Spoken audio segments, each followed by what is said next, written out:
कौन बैठ गया? पार्वती माता जी। कि अभी देखती हूँ, ठीक है नहीं है। तो जैसे राम जी वहां पहुंचे, क्योंकि वो थे ही अंतर्यामी, तो उन्होंने आकर के उनको प्रणाम किया, माता प्रणाम,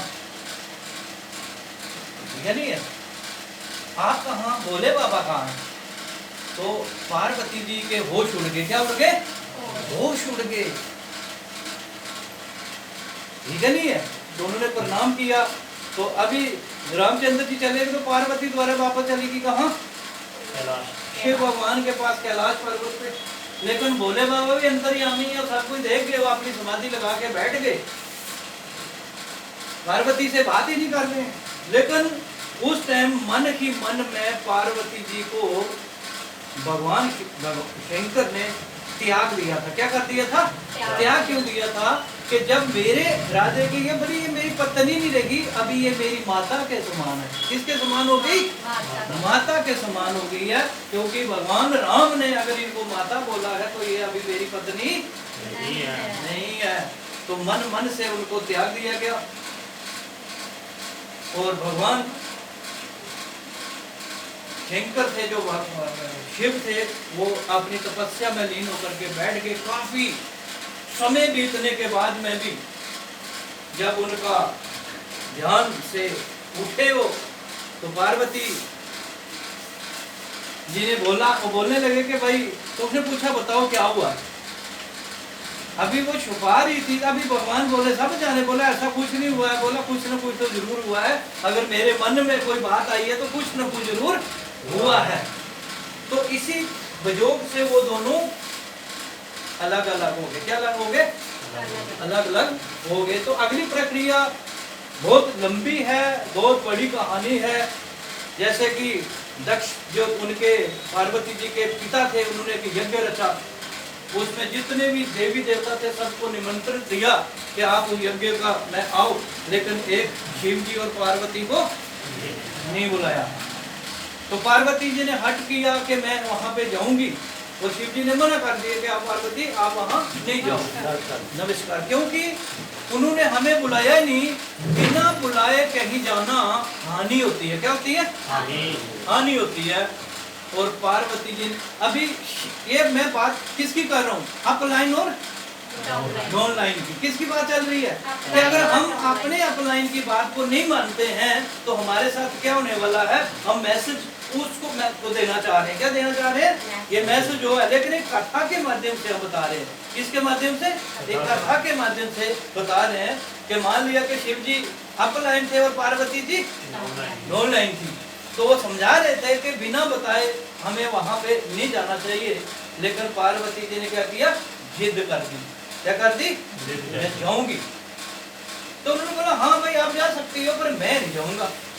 मैं नहीं, क्योंकि अपलाइन को पता होता है ना वहाँ वो बंदा कैसा है, अगला ग्रुप के पास गए तो क्या होने वाला है। तो वो अपनी डाउनलाइन को समझाता कभी कभी, लेकिन वो नहीं, हम जब मानते वहां जाने से परिणाम वही होता है जो वहां हुआ था। ये नहीं है। तो वो जब पार्वती जी चली गई, सारे जितने देवी देवता सारे वहां पे गए हुए थे, वहां सब बैठे, तो शिव जी की वहां पे बहुत बड़ी निंदा होने लगी। क्या होने लगी? निंदा करने लगा उनका जो बाप ससुर था, पार्वती जी के जो बाप थे, बड़ी निंदा की उनकी। लेकिन वो निंदा, क्या लगता हमारे अपलाइन की जब कोई बुराई करे तो क्या लगता हम सहन कर सकते हैं क्या? भले कुछ भी हो जाए, लेकिन जब अपलाइन की कोई बुराई करता है ना, यानी कि अपने गुरु की बुराई, बोलते ना गुरु का निंदक नरक को जाए, बोला है ना। तो अगर हमारे गुरु की कोई निंदा कर रहा है, पहले नंबर आप वहां मुकाबला करो। अगर आप नहीं कर सकते हो, बोले आप उधर से उठ के चले जाओ। अगर जा नहीं सकते हो तो अपने कान बंद कर लो। ये रामायण में लिखा हुआ है। किस में लिखा हुआ है? रामायण में लिखा हुआ है कि गुरु की निंदा सुनने वाला हमेशा नरक हो जाता है। तो इसी तरीके से जो हमारे अपलाइन, जो हमारे मेंटर होते हैं, तो उनको क्या मानते हैं? यहाँ गुरु मानते हैं। तो जब शिव जी की बड़ी निंदा उन्होंने की, बहुत ऐसी ऐसी बातें जब बोली, तो पार्वती जी से वो बातें बर्दाश्त नहीं हुई। तो उन्होंने उस हवन कुंड में छलांग लगा करके अपनी जान दे दी। क्या दे दी? जान दे दी। तो वो अपनी जान से चले गए।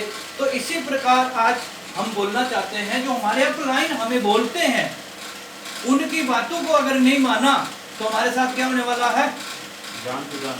जान से नहीं चले जाएंगे, सेब शाब से चले जाएंगे। किससे चले जाएंगे? सेब शाब से चले जाएंगे। अगर सेब शाब से चले गए तो फिर जिंदगी में जो हमें मिलने वाला था वो हमें मिलने वाला नहीं है। तो मैसेज एक ही है कि अपलाइन की बातों को हमेशा मानते रहें और आपको महसूस ही नहीं होगा, आराम से आप पेंशन के हकदार बन जाएंगे। किसके बन जाएंगे? पेंशन के हकदार। मैं बताया था कि पेंशन किन किन लोगों को मिलती है?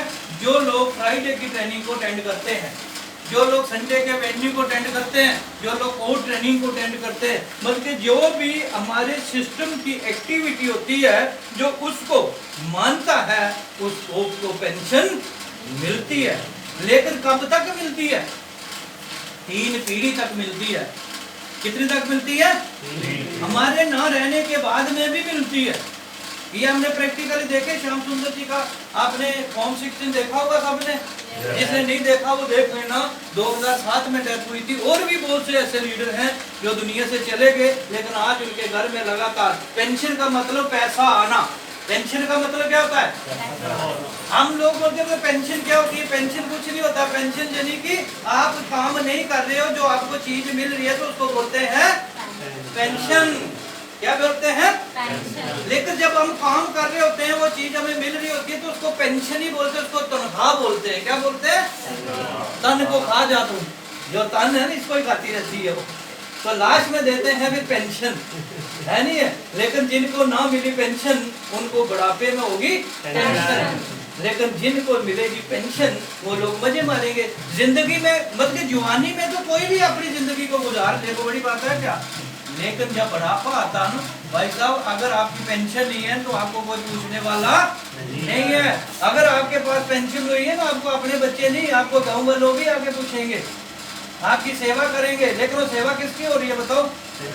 पेंशन की सेवा है, आपकी सेवा नहीं है। ठीक है नहीं है? तो इसीलिए हमको पेंशन लेनी है, हमें आना पड़ेगा।